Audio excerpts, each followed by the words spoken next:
आइए आज हम लोग 7वां चैप्टर निर्देशांक ज्यामिति के बारे में हम लोग पढ़ेंगे। इससे पहले वाले क्लास में हम लोग निर्देशांक ज्यामिति में एक्स अक्ष और वाई अक्ष के बारे में पढ़े हुए थे कि एक्स अक्ष क्या होता है, वाई अक्ष क्या होता है और मूल बिंदु किसे कहते हैं, उनके बारे में हम लोग इससे पहले वाले क्लास में पढ़े हुए हैं। एक्स अक्ष या वाई अक्ष, जैसे हम लोग दो लाइन हम लोग लेते हैं, एक क्षैतिज लाइन लेते हैं और दूसरा एक वर्टिकल लाइन लेते हैं। तो क्षैतिज लाइन को हम लोग एक्स अक्ष के नाम से जानते हैं और ये वर्टिकल लाइन है, और इसी वर्टिकल लाइन को हम लोग वाई अक्ष के नाम से जानते हैं। एक्स अक्ष और वाई अक्ष हम लोग इस पर नंबर को भी इंडिकेट करके देखे हुए थे कि इधर हम लोग पॉजिटिव नंबर लिखते हैं, इधर भी पॉजिटिव नंबर लिखते हैं और इधर नेगेटिव नंबर लिखते हैं और इधर नेगेटिव नंबर लिखते हैं, यानी कि ऋणात्मक संख्या। यहाँ पे बताया गया है आपको कि ये पॉजिटिव का मतलब है धनात्मक संख्या और नेगेटिव का मतलब होता है ऋणात्मक संख्या।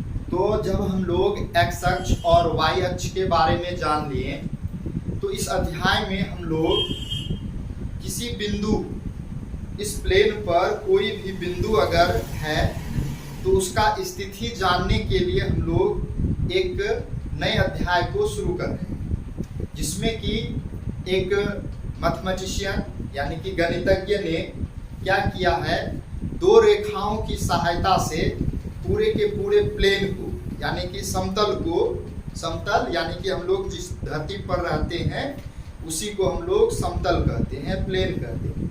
उस पर दो रेखा इस प्रकार लिया गया जिससे कि पूरा का पूरा प्लेन जो है, समतल जो है, 4 बराबर भागों में बट जाता है। तो 4 बराबर भागों में जो बटा है उन्हीं के बारे में हम लोग अभी पढ़ेंगे, और इसीलिए लिखा गया है यहाँ पर कि चतुर्थांश तथा चिन्ह प्रणाली, यानी कि जो 4 भाग में बटा हुआ है उस प्रत्येक भाग का हम लोग नाम जानेंगे। जैसे कि यहाँ पर भी दिखाया गया है, ये आपका एक्स अक्ष है, ये आपका वाई अक्ष। एक्स अक्ष को एक्स ओ एक्स डैश से हम लोग लिखते हैं और वाई अक्ष को वाई ओ वाई डैश से लिखते हैं। तो ये दो लाइन इस प्रकार लंबवत लिया जाता है जिससे कि दोनों रेखाएं एक बिंदु पर कट करती है या प्रतिच्छेद करती है। तो उसी बिंदु को हम लोग मूल बिंदु कहते हैं, ऑरिजिन पॉइंट के नाम से जानते हैं, मूल बिंदु या ऑरिजिन पॉइंट। अब जैसे ही ये दो रेखा धरती पर समतल पर खींचा जाएगा, ड्रॉ किया जाएगा, तो क्या होगा, पूरा का पूरा प्लेन क्या होगा, 4 बराबर भागों में बटेगा। जैसे यहाँ पर भी दिख रहा है, इस तीर का मतलब है कि ये चलता हुआ रहेगा हमेशा, दोनों साइड, चारों साइड। तो ये आपका एक भाग बन रहा है, ये दूसरा भाग, ये तीसरा भाग और ये चौथा भाग बन रहा है। ये जो पहला वाला भाग है इसका नाम रखा गया है, इसका नाम है प्रथम चतुर्थांश, और इंग्लिश में इसे फर्स्ट क्वाड्रेंट के नाम से जाना जाता है। और ये वाला जो भाग है, इस वाले भाग को द्वितीय चतुर्थांश कहते हैं, इंग्लिश में सेकेंड क्वाड्रेंट के नाम से जाना जाता है। ये सेकेंड है, रोमन वाला आपका 1 2 लिखा हुआ है, और ये तृतीय चतुर्थांश है और इसको हम लोग थर्ड क्वाड्रेंट के नाम से जानते हैं। तृतीय चतुर्थांश यानी कि थर्ड क्वाड्रेंट। उसी प्रकार से ये आपका चौथा वाला भाग, इस भाग को चतुर्थ चतुर्थांश के नाम से जाना जाता है, ये आपका फोर्थ क्वाड्रेंट कहलाता है। तो समतल में है ना, दो रेखाओं को इस प्रकार से अरेंजमेंट किया गया है जिससे कि पूरा का पूरा प्लेन क्या हो गया है, 4 बराबर भागों में बांट दिया गया है। एक भाग का नाम है प्रथम चतुर्थांश, द्वितीय चतुर्थांश, तृतीय चतुर्थांश और चतुर्थ चतुर्थांश। ये चारों भाग का नाम, ये आपको हमेशा याद रखना है। इसी प्रथम चतुर्थांश, द्वितीय चतुर्थांश, तृतीय चतुर्थांश और चतुर्थ चतुर्थांश से सवाल भी पूछा जाता है आपके ऑब्जेक्टिव में, इसलिए इसको ध्यान में रखना बहुत ही अनिवार्य। इसी को शॉर्ट में आगे दर्शाया गया है। ये आपका एक्स अक्ष है, ये आपका वाई अक्ष।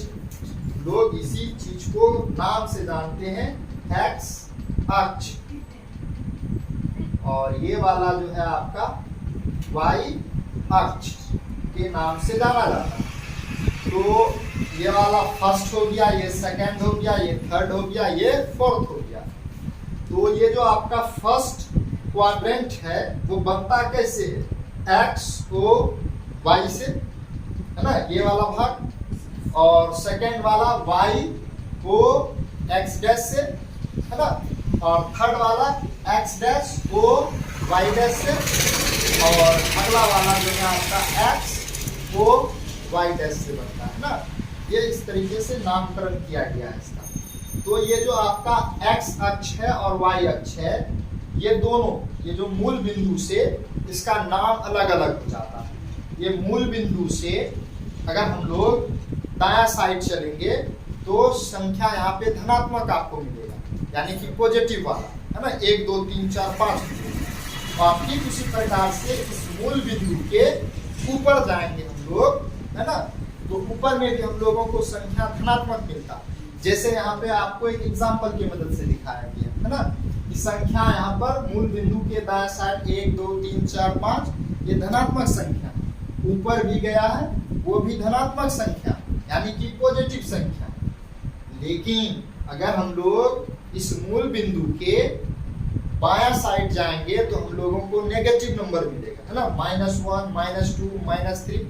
सिमिलरली अगर हम लोग डाउनवर्ड में आते हैं, यानी कि नीचे में आते हैं, तो हम लोगों को नंबर नेगेटिव ही मिलेगा, यानी कि -1 -2 -3 -4 इस प्रकार से मिलेगा। तो यह आपको याद रखना, इधर आपका पॉजिटिव, इधर पॉजिटिव, इधर नेगेटिव और इधर नेगेटिव होता है। यहाँ तक कोई दिक्कत है? अब हम लोग इसी से आगे हम लोग इसका चिन्ह प्रणाली जानना था, साइन कन्वेंशन जानना है। तो साइन कन्वेंशन को जानने के लिए हम लोग उससे पहले कार्तीय सिस्टम को जान लेते हैं। कोऑर्डिनेट सिस्टम होता है, उस कोऑर्डिनेट सिस्टम को जान लेते हैं।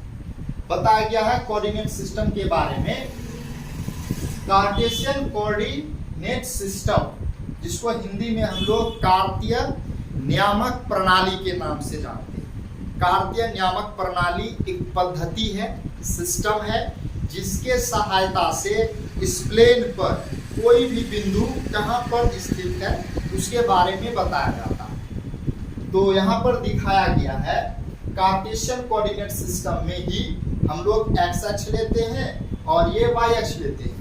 इधर का हम लोगों को जरूरत नहीं था, इसीलिए हम लोग इसको बढ़ाए नहीं, छोटा करके रखे। हम लोगों को इसी में समझना था, इसलिए हम लोग इतना ले लिए। तो ये आपका मूल बिंदु हो गया, ये आपका 1 2 3 4 5 पॉजिटिव नंबर ले लिया गया है ना, और ये ऊपर में भी पॉजिटिव नंबर ले लिया गया है। इस फर्स्ट क्वाड्रेंट में दिखाया गया है कोई बिंदु P है, कोई बिंदु P। अब जरा आप बताएं कि इस बिंदु P पर पहुंचने के लिए आपको क्या करना है। आप जो भी दूरी चलेंगे वे सभी दूरी मूल बिंदु से चलेंगे, क्योंकि हम लोग कोई भी दूरी डिस्टेंस जो बताते हैं वह किसी न किसी निश्चित बिंदु से बताते हैं। ये जो मूल बिंदु लिया गया है वह निश्चित बिंदु। जैसे हम लोग यहाँ से, है ना, पटना का दूरी बताना चाहें, पूर्णिया से पटना, तो पटना का दूरी अगर बोलेंगे पटना का दूरी कितना है, तो कोई भी, है ना, ह्यूमन बींग्स नहीं बता सकता, या कोई भी मनुष्य नहीं बता सकता, क्योंकि उसको निश्चित दूरी यानी कि चीज पता नहीं, निश्चित पॉइंट पता नहीं। पटना का दूरी कहाँ से बताए, बम्बई से, अमेरिका से, कहाँ से बताए। लेकिन जब पहले एक ओरिजिन पॉइंट ले लिया जाएगा, मूल बिंदु ले लिया जाएगा, जैसे पूर्णिया से पटना, तो हम लोग आराम से कह सकते हैं कि पूर्णिया से पटना 300 किलोमीटर दूरी है। तो जब तक एक मूल बिंदु नहीं लिया जाएगा, तो यहाँ पर मूल बिंदु पहले से हम लोग जान चुके हैं कि ये मूल बिंदु है, और इस मूल बिंदु से आपको यहाँ पर पहुँचना है, P पर पहुँचना है। तो P पर पहुंचने के लिए कोई भी व्यक्ति क्या करेगा, पहले x की दिशा में दूरी चलेगा, यहां से इधर 1 2 3 4 x की दिशा में दूरी चलेगा, तो लिख दिया गया है 4। यानी कि कार्टेशियन कोऑर्डिनेट सिस्टम में दो संख्याओं को लिया जाता, उसी संख्याओं की सहायता से किसी है ना पॉइंट को बताया जाता। तो एक संख्या यहाँ पर क्या हो गया, बता दिया गया कि ये जो है आपका P का जो पहला वाला पॉइंट है 4, इसका मतलब यह होता है कि x के दिशा में चली गई दूरी। उसके बाद ये जो है, अब हम लोग यहाँ से क्या करेंगे, ऊपर की दिशा में चलेंगे। ऊपर की दिशा में कितना दूरी चलेंगे, तो यानी कि ऊपर की दिशा कौन सा दिशा है, y की दिशा। तो y की दिशा में हम लोग कितना इकाई चलेंगे, 3। यहाँ लिख दिया गया है 3। समझ में आ रहा। तो इस बिंदु P पर पहुंचने के लिए हम लोग पहले x की दिशा में दूरी चलते हैं और फिर y की दिशा में दूरी चलते हैं। x की दिशा में जितना दूरी चलते हैं उतना लिख देते हैं, जैसे यहाँ पे 4 लिख दिया गया है। y की दिशा में जितना दूरी चलते हैं उतना दूरी y के स्थान पे लिख दिया जाता है। और यह ऑर्डर क्रम हमेशा ऐसा ही रहता है। इस चीज को हम लोग ऐसा कभी नहीं सोचेंगे कि हम लोग इसको 3 और 4 दे देंगे, ये ऑर्डर क्रम गलत हो जाएगा। ये दूसरे पॉइंट को बताना आरंभ कर देगा, क्योंकि हम लोग जानते हैं इसमें x सदैव पहले होगा, y बाद में होगा। तो इसका मतलब यह हो जाता है x की दिशा में चली गई दूरी कितना, 3 है। यानी कि आपको x की दिशा में 3 ही चलना है, यहीं पे आना होगा। और y के दिशा में कितना चलना होगा, 4 चलना होगा। यानी कि इसके सीधा में आपको चौथा पॉइंट तक जाना होगा। यहाँ पे ये दूसरा वाला पॉइंट को दर्शाने लगता है। यानी कि जो इसका ऑर्डर क्रम है वो बदलना नहीं चाहिए, वो जिस क्रम में लिखा है उसी क्रम में लिखा जाता है। x पहले फिर बाद में y लिखा जाता है। कोई दिक्कत है? तो इस तरीके से हम लोग किसी भी बिंदु का स्थिति बता पाते हैं कि ये जो आपका बिंदु P है ये मूल बिंदु से 4 और 3 की दूरी पर स्थित है। इससे कोई भी व्यक्ति आराम से इस पॉइंट को ढूंढ सकता है कि ये प्लेन पर कहां पर। तो आगे दिखाया गया है, इसी के बारे में बताया गया है कि इस कोऑर्डिनेट सिस्टम में किसी बिंदु की स्थिति दो संख्याओं की सहायता से बताया जाता है। दो संख्याओं की सहायता से बताया जाता है। जैसे यहाँ पर 4 दिन लिया गया। संख्याओं को बिंदु का निर्देशांक या नियामक कहा जाता है। जो हम लोग संख्या 4 और 3 लिए, 4 और 3 ये दो संख्याएं हैं। इन संख्याओं को इस बिंदु P का निर्देशांक या नियामक, इंग्लिश में कोऑर्डिनेट या ऑर्डिनेट भी हम लोग कहते हैं। क्या कहते हैं? कोऑर्डिनेट के नाम से जाना जाता है। तो जैसे आगे एग्जांपल में दिखाया गया, एक बिंदु लिया गया है P x y, यही वाला बिंदु में ये जो है आपका x, यह एक संख्या बता रहा है। x मीन्स क्या? संख्या होगा 3 4 5 10 -2 -1 कुछ भी हो सकता है। यह एक संख्या है। तो x को हम लोग क्या कहेंगे? x का मतलब होता है P का x निर्देशांक या नियामक। x को हम लोग क्या कहते हैं? P का x निर्देशांक या x नियामक। उसी को स्पेशल नाम भुज कहते हैं। क्या कहते हैं? स्पेशल नाम भुज। x निर्देशांक को भुज कहा जाता है, याद रहेगा। नेक्स्ट बताया गया है y को क्या कहेंगे? तो y को P का y निर्देशांक या y नियामक कहते हैं। इसको हम लोग स्पेशल नाम कोटि भी कहते हैं। यानी कि देखेंगे y तो कह देंगे कोटि, देखेंगे x तो कह देंगे भुज, देखेंगे x तो कह देंगे x निर्देशांक, देखेंगे y तो y निर्देशांक। Any doubt? नेक्स्ट देखिए, इसी चीज का एक एग्जांपल लिया गया है। कोई बिंदु है Q 3 5 में x निर्देशांक का मान क्या होगा? तो x के जगह पर जो बैठा होगा तो x पहले बैठता है, x निर्देशांक बराबर 3। सिमिलरली y निर्देशांक बराबर 5 हो जाएगा। इसी तरीके से कोई भी पॉइंट हम लोग ले लें 6, 3, दैट मीन्स ये आपका x निर्देशांक, ये y निर्देशांक। इसी को हम लोग क्या कहते हैं, भुज। इसी को हम लोग क्या कहते हैं, कोटि, है ना, भुज कोटि।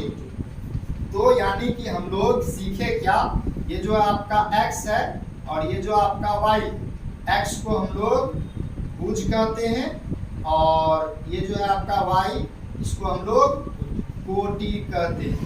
x निर्देशांक या y निर्देशांक के नाम से जाना जाएगा। कोई दिक्कत है? ये आपका प्लेन पर कोई भी बिंदु कहीं पर भी बैठा हो, इस चीज को हम लोग इस तरीके से बता पाते हैं। अब यहाँ पर कुछ आपका स्पेशल कंडीशन आता है और वो स्पेशल कंडीशन जो है एग्जाम में पूछा जाता है। ये मोस्ट VVI 1 नंबर में हमेशा पूछने वाला ही सवाल। पहला दिखाया गया, ये आपका VVI ही है। ये मूल बिंदु, मूल बिंदु किसको कह रहे हैं, ये वाला मूल बिंदु है ना। यानी कि यहाँ देखिए सिंपल में, बड़ा सा फिगर में, ये जो है आपका मूल बिंदु है जहां पर x अक्ष और y अक्ष दोनों को कट करता है, वही आपका मूल बिंदु है। मूल बिंदु का निर्देशांक क्या होगा, तो मूल बिंदु का निर्देशांक जानने के लिए हम लोग क्या करेंगे, मूल बिंदु से दूरी चलेंगे उस बिंदु पर। जैसे हम लोग इसका निर्देशांक जानना चाहे तो मूल बिंदु से दूरी चले थे, तो अब हम लोग इसी बिंदु का निर्देशांक जानना चाहें तो बताइए इस बिंदु का निर्देशांक जानने के लिए यहाँ से कहीं दूसरे जगह जाना होगा, नहीं जाना होगा। यानी कि हमको x की दिशा में भी नहीं चलना होगा कुछ भी, और y की दिशा में भी नहीं चलना होगा। जब x की दिशा में नहीं चलेंगे तो उसको क्या बोलेंगे, 0 चलेंगे, और y की भी दिशा में नहीं चलेंगे तो उसको क्या बोलेंगे, 0। तो यहाँ से यानी कि चल ही नहीं रहे। अब हम यहीं पे खड़ा है तो कितना बोले, कितना किलोमीटर चले, तो 0 किलोमीटर चले। कितना मीटर चले, तो 0 मीटर चले। जब तक पाँव हिलेगा ही नहीं तो डिस्टेंस बढ़ेगा, तो यानी कि 0 0 हो रहा है। तो मूल बिंदु का जो निर्देशांक होगा वो 0 0 हो जाएगा। यानी कि x भी 0, y भी 0। इसका मतलब है कि x के दिशा में भी दूरी नहीं चला गया और y के दिशा में भी दूरी नहीं चला गया। नेक्स्ट बताया गया है x अक्ष पर बिंदु का निर्देशांक। यह आपका x अक्ष है। मान लिया जाए कि x अक्ष पर, यहाँ पे तो है तो हम लोग उसका निर्देशांक जान लेंगे, यहाँ है जान लेंगे, यहाँ है जान लेंगे, यहाँ पे होगा जान लेंगे। मूल बिंदु का भी हम लोग निर्देशांक जान दिए। अब बोल रहा है कि अगर कोई बिंदु x अक्ष पर स्थित होगा, यानी कि ये वाला लाइन पर स्थित होगा, कहाँ पर, लाइन पर, x अक्ष पर, तो उसका निर्देशांक क्या होगा। तो देखिए मान लीजिए कि कोई बिंदु इस जगह स्थित, ये वाला P, ठीक। तो इस जगह पर आने के लिए क्या करना होगा, मूल बिंदु से दूरी चलना होगा। तो दूरी चलेंगे तो किधर, x की दिशा में दूरी चलेंगे, 1 2 4 कुछ ना तो चलेंगे ना। बगल में होगा तो थोड़ा सा दूरी चलेंगे, दूर में होगा तो ज्यादा दूरी चलेंगे, है ना। जैसे यहाँ तो चलते चलते चलते, यानी कि हम लोगों को यहाँ से क्या पता चल रहा है कि जो x की दिशा में हम लोग कुछ ना कुछ दूरी चलेंगे, तो x का मान होगा। अब बताइए यहाँ पर पहुंचने के लिए y की दिशा में दूरी चलना होगा, ऊपर जाना होगा, फायदा ही नहीं जाने को। पहुंचने यहाँ है तो हम वहाँ क्यों जाएंगे, ऊपर क्यों जाएंगे, या नीचे जाएंगे, नहीं जाएंगे। यानी कि y की दिशा में दूरी चल ही नहीं रही। तो y के दिशा में दूरी नहीं चलने, इसका मतलब क्या, 0। तो यानी कि अगर कोई भी बिंदु चाहे यहाँ पर हो, यहाँ पर हो, यहाँ पर हो, यहाँ पर हो, यहाँ पर, यहाँ पर, यहाँ पर, x अक्ष पर कहीं भी स्थित होगा, उसका जो निर्देशांक होगा x 0 होगा। क्या होगा, x अक्ष पर बिंदु का निर्देशांक x 0 होगा। यानी कि y का नियामक हमेशा 0 होगा, x का मान कुछ भी हो सकता है, 1 2 3 4 -5 -2 -1, है ना, कोई दिक्कत। अगला, y अक्ष पर बिंदु का निर्देशांक 0y होता। कैसे 0y होता वो भी हम लोग देख लेंगे। अब देखिए बिंदु कहाँ पर स्थित है, y पर, y ने अक्ष पर, मान लीजिए Q बिंदु है अक्ष पर। तो सबसे पहले हम लोग क्या करते हैं, x की दिशा में दूरी चलते हैं। तो बताइए जाना हमको यहाँ पर है, हम लोग इधर जाएंगे तो पहुंचेंगे नहीं यहाँ पे, या इधर जाएंगे तो यहाँ पहुंचेंगे नहीं, यानी कि x की दिशा में दूरी चल ही नहीं रही, 0। और y के यहाँ पर पहुंचना है तो y की दिशा में चलना होगा हमको दूरी, तो क्या हो जाएगा ये y।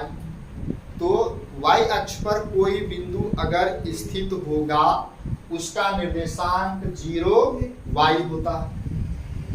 समझ में आ रहा? तो कोई भी बिंदु है ना प्लेन पर स्थित हो तो हम लोग उसका निर्देशांक ज्ञात करते हैं, x निर्देशांक या y निर्देशांक। जैसा कि आप लोगों को यहाँ पर बताया गया कि ये आपका x निर्देशांक है, ये y निर्देशांक। इसी x निर्देशांक और y निर्देशांक की सहायता से इस प्लेन पर कोई भी बिंदु कहाँ पर स्थित है वो बताया जाता है। कोई दिक्कत है आप लोगों को?